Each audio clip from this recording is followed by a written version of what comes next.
নমস্কার বন্ধুরা, ওয়েস্ট বেঙ্গল জবে তোমাদের সকলকে স্বাগতম। আজ আবার একটি নতুন আপডেট নিয়ে চলে এলাম। জিডিএস এর 4th মেরিট লিস্ট প্রকাশিত হয়েছে।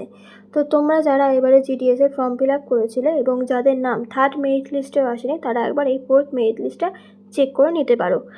তোমরা যে ডিভিশনে ফর্ম ফিল আপ করেছিলে সেই ডিভিশনে তোমাদের নাম উঠেছে কিনা একবার চেক করে নেবে, এবং সেই ডিভিশনে কত কাট অফ গেছে এবং কত তারিখ থেকে কত তারিখ অবধি তোমাদের ডকুমেন্টস জমা দিতে হবে কী কী ডকুমেন্টস জমা দিতে হবে এবং কোথা থেকে তোমরা এই নোটিশটা দেখতে চেক করবে, কোন ওয়েবসাইটের মাধ্যমে।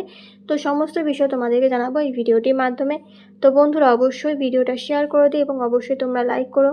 নতুন দর্শক হয়ে থাকলে চ্যানেলটিকে সাবস্ক্রাইব করে পাশে বেল আইকনটা প্রেস করে দিও, যাতে এরকম নিত্য নতুন আপডেট তোমরা সবার আগে পেয়ে যাও। তো চলো দেখা যাক কোন ওয়েবসাইটের মাধ্যমে আমরা এটা দেখতে পাবো।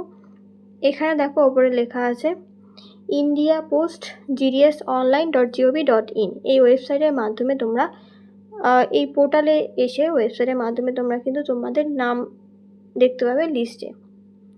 তো এখানে আসার পরে একটু স্ক্রল ডাউন করবে। স্ক্রল ডাউন করার পরে এখানে নিচের দিকে এসে দেখবে লেখা আছে জিডিএস অনলাইন এঙ্গেজমেন্ট শিডিউল 1 জানুয়ারি 2025 শর্ট লিস্টেড ক্যান্ডিডেটস বলে এখানে একটা প্লাস চিহ্ন আছে।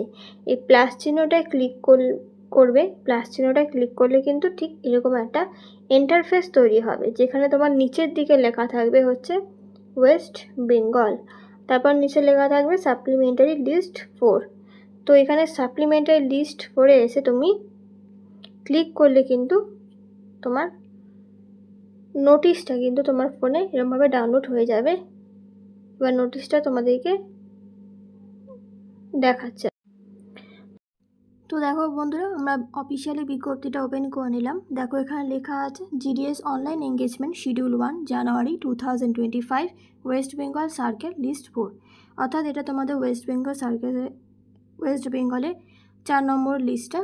These shortlisted candidates should get their document verified through the divisional head mentioned against their names on or before 1/7/2025। অর্থাৎ তোমাদের যাদের নাম উঠেছে তাদের 1/7/2025-এর মধ্যে কিন্তু মানে জুলাইয়ের 1 তারিখের মধ্যে তোমাদের ডিভিশনাল যে ডিভিশনের নাম উঠেছে সেই ডিভিশন যিনি হেড আছেন সেই হেড কাছে গিয়ে তোমাদের ডকুমেন্ট জমা দিতে হবে।